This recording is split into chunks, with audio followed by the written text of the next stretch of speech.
la porte de la chambre de Pénélope vole en éclats. Une dizaine d'hommes fait irruption dans la pièce. Ce sont les prétendants. Depuis des années, ils assiègent la couche de Pénélope. Tous sont de jeunes nobles, issus de grandes familles. Ils prétendent à la main de Pénélope depuis que nul sur terre n'a plus de nouvelles de son époux légitime, Ulysse. Mais à travers Pénélope, c'est le royaume d'Ithaque qu'ils convoitent. Jusqu'à présent, malgré leur arrogance et leur morgue, ils se sont montrés patients, trop patients. Ils ont accepté la requête que Pénélope leur a adressée. Avant de choisir l'un d'entre eux pour époux, puisqu'il est désormais tenu pour improbable qu'Ulysse, au bout de 20 ans, réapparaisse, elle se consacrera à une tâche sacrée, tisser un linceul magnifique pour le vieux Laërte, le père d'Ulysse, au cas où ce dernier, très affaibli par la disparition de son fils, viendrait à mourir. Depuis que Pénélope, chaque jour, tisse ce linceul, les prétendants ripaillent. Ils dilapident les biens d'Ulysse en des banquets qui durent toute la nuit, dévastent ses grands domaines en des chasses sans fin, ruinent l'héritage du jeune Télémaque et l'accablent de sarcasmes. Tout à leur prétentieuse démonstration de puissance, ils ne savent pas que chaque nuit, à la lueur vacillante des flambeaux, Pénélope défait une à une les mailles du linceul. Ainsi demeure-t-il toujours de la même taille. Pour l'aider dans cette tâche, Pénélope a choisi 12 de ses servantes, les plus jeunes, les plus jolies, celles dont l'insouciance trompe son chagrin et son ennui. Elles sont ses yeux et ses oreilles auprès des prétendants. Elles lui rapportent les rumeurs et les intentions des uns ou des autres. Depuis des années, elle l'aide, la nuit, à défaire une partie de son ouvrage. Hélas, l'une d'entre elles a trahi le secret de son interminable tissage. Mélanto aux belles joues. Elle est, depuis quelque temps déjà, la maîtresse du chef des prétendants, Antinos, et elle lui a raconté en détail la ruse mise au point par Pénélope. Et c'est lui, Antinos, qui vient de forcer la porte de Pénélope, suivi par la meute des prétendants. De ses yeux, il voit l'épouse d'Ulysse détricoter le linceul. Dans leur colère, les prétendants saisissent Pénélope, la bousculent, l'insultent. Antinos doit s'interposer pour qu'elle ne soit pas blessée, peut-être même assassinée.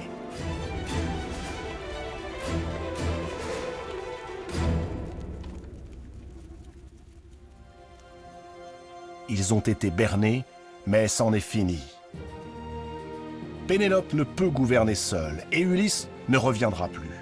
Qu'elle achève donc sa tâche au plus vite et se garde de toute nouvelle supercherie. Après quoi, elle doit promettre de choisir sans faute un mari parmi eux. D'ici là, Pénélope sera enfermée dans le gynécée, cette pièce réservée aux femmes, qu'elles soient esclaves ou libres, ou sous le contrôle des servantes désormais acquises aux prétendants. Elle terminera le linceul destiné au vieux Laërte.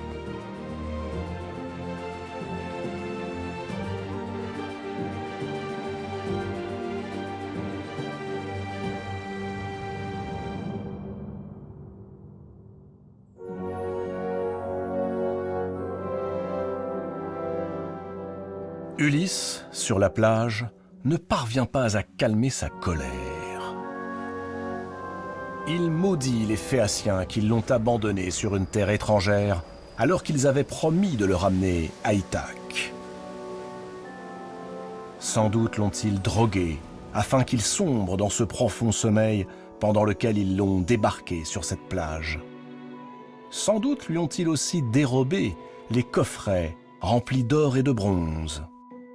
Mais non, les présents d'Alkinoos sont bien là, un peu plus loin, sur la grève, à l'abri des vagues.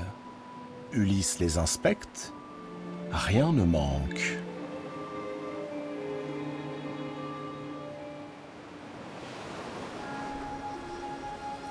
C'est alors qu'un jeune pâtre surgit des buissons et vient à la rencontre d'Ulysse. C'est un garçon, très beau, vêtu d'une cape blanche. Ulysse lui demande en quel pays il se trouve, quel peuple l'habite et quel roi le gouverne. L'œil du pâtre étincelle. « Ithaque, répond-il. Tu es à Ithaque. » Alors, un sentiment de joie saisit Ulysse, une joie indicible, une joie qui le comble, le déborde, et le voilà qui s'apprête à pleurer. Mais il se retient. Il doit se montrer prudent, ne pas dévoiler tout de suite son identité. Ulysse se dit qu'il lui faut mentir s'il veut apprendre ce qui se trame ici depuis son départ. Au pâtre, il répond donc qu'il a déjà entendu parler de cette île, Ithaque, lors de ses nombreux voyages au-delà des mers, et il interroge le garçon à nouveau sur les mœurs des habitants de l'île. Mais au lieu de lui répondre, le jeune pâtre explose d'un rire cristallin. Aussitôt, un halo l'encercle, puis un épais brouillard surgit de nulle part. Le jeune homme se métamorphose, et Ulysse, effrayé, cherche déjà son épée. La voix qu'il entend ne lui est pas inconnue. Elle se moque de lui, l'accuse d'être fourbe et sans scrupules, malin et subtil, jamais rassasié de ruses. Quand donc Ulysse, grand fléchisseur d'hommes et trompeur de femmes, abandonnera-t-il sa passion pour le mensonge et les astuces? Car tout ingénieux qu'il est, il n'a pas su reconnaître celle qui pourtant le protège depuis toujours. La déesse Athéna. Face à elle, Ulysse ne marque aucun signe de surprise, ni de déférence ou de gratitude. Il se passe une chose que ni la déesse ni l'homme n'avaient prévue. Ulysse repousse Athéna.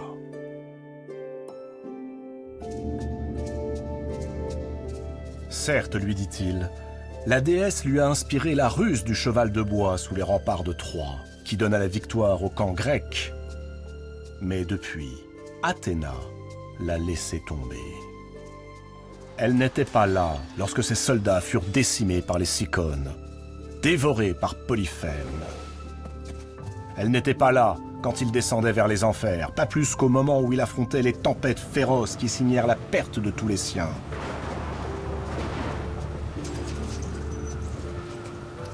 Et la voilà, au bout du parcours, qui voudrait s'attribuer tous les mérites. Non, les dieux ont médité la mort d'Ulysse, juré sa perte, et pourtant, lui, Ulysse, est de retour. Et sans le secours d'Athéna, ni d'aucune divinité.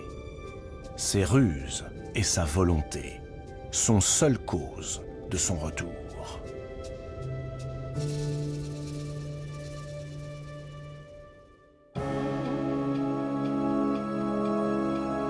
Athéna et Ulysse se dévisagent longuement, en silence. Un silence qu'Ulysse rompt en désignant le ciel.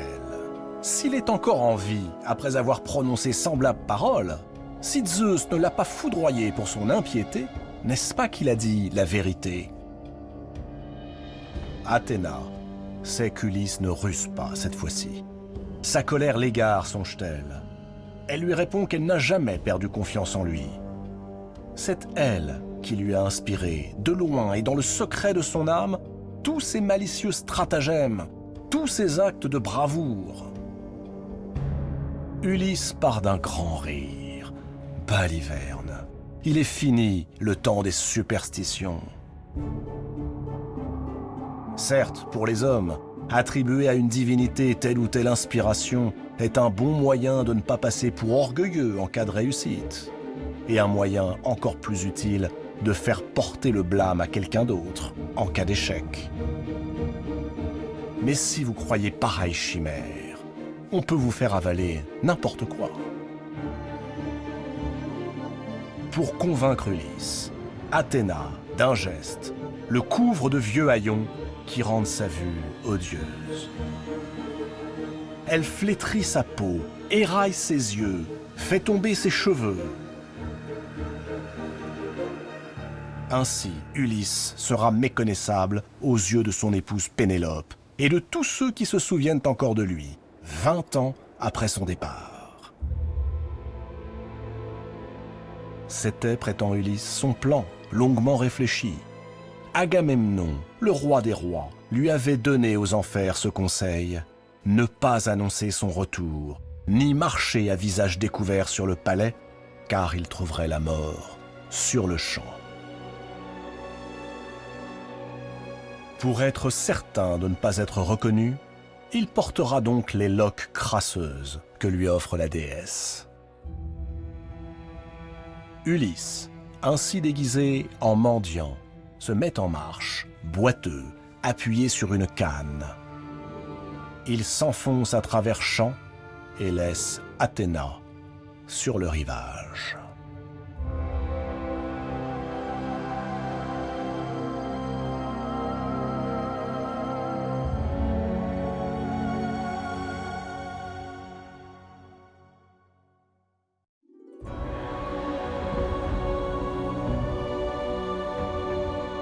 Poséidon fait face à Zeus.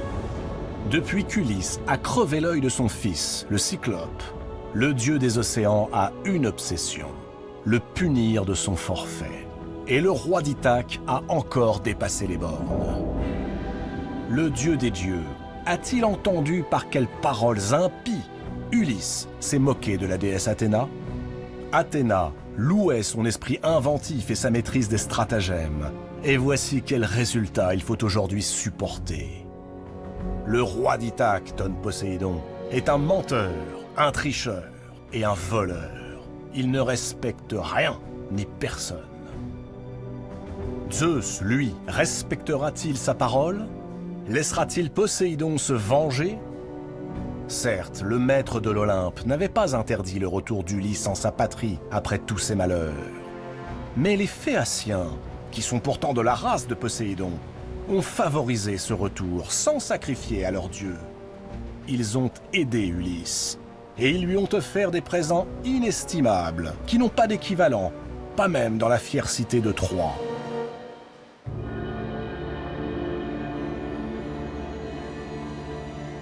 Cette insolence ne peut demeurer impunie. Zeus acquiesce. Il a promis de laisser Ulysse regagner son île et ne peut se dédier. Mais Poséidon a le droit de punir les Phéaciens. Qu'il fasse ce qu'il voudra et comme il lui plaira. Alors, Poséidon se penche par-dessus les nuages. Il pointe son trident vers le navire d'Alkynos, ce merveilleux navire phéacien qui rentre de convoyer Ulysse sur les côtes d'Ithaque. Et au moment même où le vaisseau approche du port d'où il est parti quelques jours plus tôt, le voilà qui se change en roc.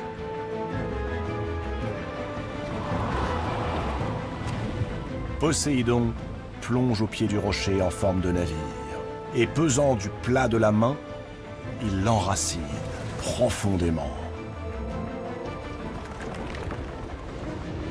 Puis, il s'en retourne en son palais, perdu parmi les abysses.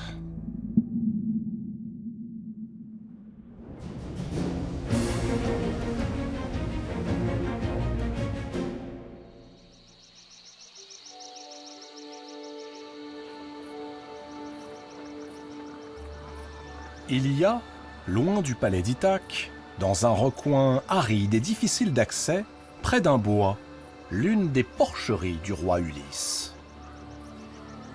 Elle est gardée par un vieil homme connu sous le nom d'Eumée. On dit qu'autrefois, Eumée était marin, qu'il vient d'Orient et qu'il fut vendu comme esclave au roi Laërte, qui en fit un homme libre pour peu qu'il veillât sur ses troupeaux. Aujourd'hui, le roi Laërte ne règne plus, ni son fils Ulysse. Mais Eumée, en bon serviteur, continue de garder les grandes porcheries du roi, construites de ses propres mains et dans lesquels sont rassemblées des centaines de bêtes. De tous les serviteurs du royaume, il est certainement le plus dévoué, au point qu'on le surnomme le divin porcher. Ce jour-là, Eumée est sur le pas de sa porte lorsqu'apparaît un mendiant au haillon couvert de boue.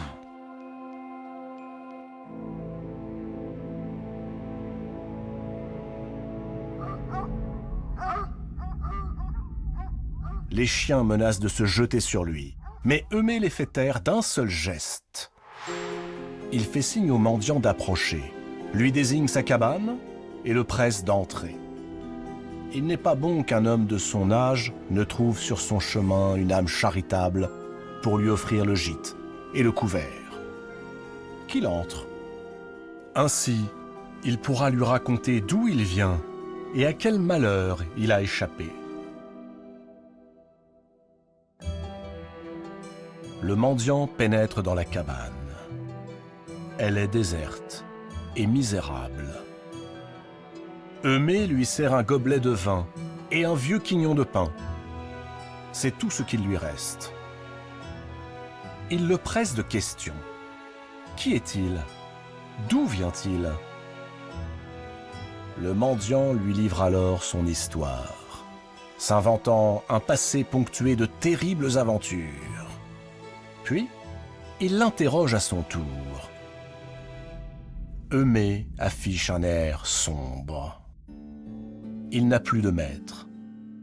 Voilà bien longtemps que celui-ci est parti faire la guerre dans la lointaine Troie, et il n'est plus revenu.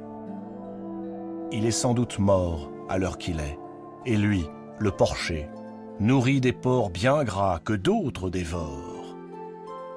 Si Ulysse, c'est son nom, était de retour, il l'aurait comblé comme on comble un serviteur qui a bien peiné pour lui. Laërte, son père, vit encore, mais il a quitté le palais, désespéré par l'absence de son fils. Il s'est réfugié dans une ferme où il déambule en bredouillant des propos incompréhensibles. Il est en train de perdre la tête. L'épouse d'Ulysse, Pénélope, est la proie d'arrogants prétendants qui font le siège de sa maison. Mais soudain, Eumée est interrompu dans son récit. Ulysse, sous son déguisement de mendiant, se raidit. Un jeune homme apparaît. C'est Télémaque. Le fils qu'il a laissé à Ithaque il y a 20 ans lui fait face.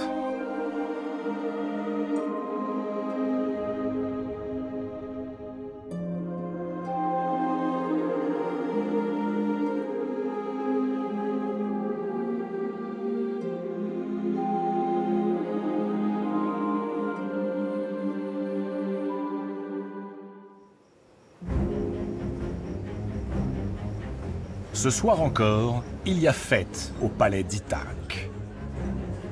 Les prétendants sont réunis dans la grande salle. Ils festoient, chantent, se gavent. Et autour d'eux, les servantes déploient leur charme, allant de l'un à l'autre et laissant chacun faire ce qu'il veut. Un indescriptible brouhaha fait résonner toute la salle. Mais soudain, le silence se fait. Télémaque vient de faire son entrée. Les prétendants, médusés, se regardent. Ils cherchent quelle attitude adopter. Ainsi, cet avorton a déjoué leur plan. Le voilà de retour. Il a échappé à l'embuscade qu'il lui avait tendue. Télémaque prend la parole. Ce qu'il a à dire tient en 3 mots qu'il laisse tomber en un sanglot. Ulysse est mort. Il rentre de Sparte, où il a croisé ceux qui combattirent à ses côtés. Tous sont unanimes. Ulysse a péri, et avec lui ses vaisseaux, sur la route du retour, dévorés par les flots.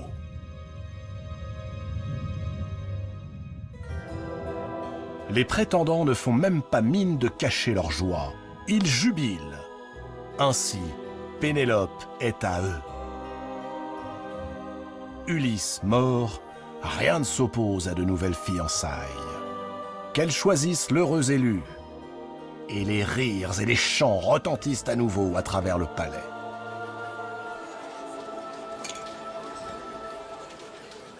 Nul n'a remarqué que Télémaque n'est pas seul. Il y a, à ses côtés, un étrange mendiant qui tend la main en gémissant. Télémaque dit qu'il l'a recueilli au port et lui a offert l'hospitalité pour la nuit. Le voilà qui mendie un peu de pain aux prétendants. Mais ceux-ci l'abreuvent de quolibets, le chassent. Et comme il reste là, pitoyable, appuyé sur sa canne, Antinos, le chef des prétendants, lui lance au visage un tabouret qu'il esquive à grand-peine. On lui jette alors un méchant morceau de viande, sur lequel il se précipite. Et, assis par terre, au milieu des détritus, il dévore sa pitance. Puis il prend la parole. Il remercie ses hôtes, même si ceux-ci continuent de l'accabler et le pressent de sortir. Il veut, pour les bénir, leur conter son histoire et leur dire que par-delà les mers, il a rencontré un homme qui se faisait appeler Ulysse. Que leur roi, donc, n'est pas mort, ainsi que l'affirme le jeune prince Télémaque, mais sera bientôt de retour. Il reste une mince part d'espoir. À ces mots, Antinos se dresse. Il fait chasser le mendiant à coups de bâton. Télémaque serre les dents. Le vagabond mord la poussière. Il se relève péniblement. Il va pour s'en aller lorsqu'une vieille femme l'interpelle. C'est l'une des servantes de Pénélope. Elle a entendu ce que disait le mendiant, et elle veut en savoir davantage. Est-il vrai qu'Ulysse, son maître, est encore vivant ?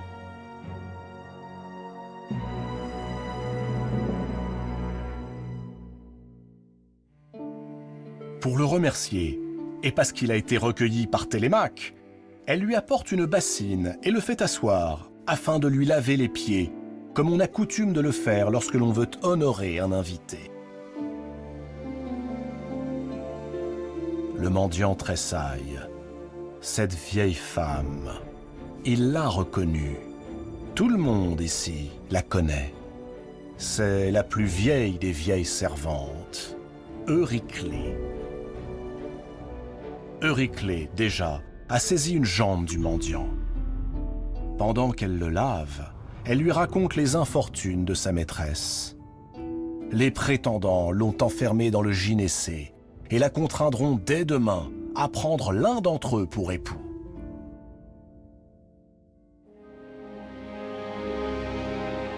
Mais tout à coup, Euryclée se fige.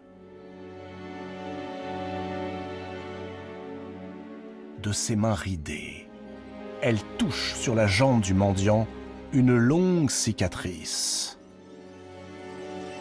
Cette cicatrice, il ne peut en exister deux semblables.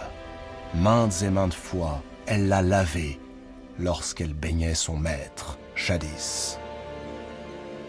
Cette cicatrice, à cet endroit précis, de cette forme précise, est celle que fit à son maître le sanglier qu'il pourchassait, enfant, sur les cimes du mont Parnasse, et qu'elle, Euryclée, soigna dès son retour.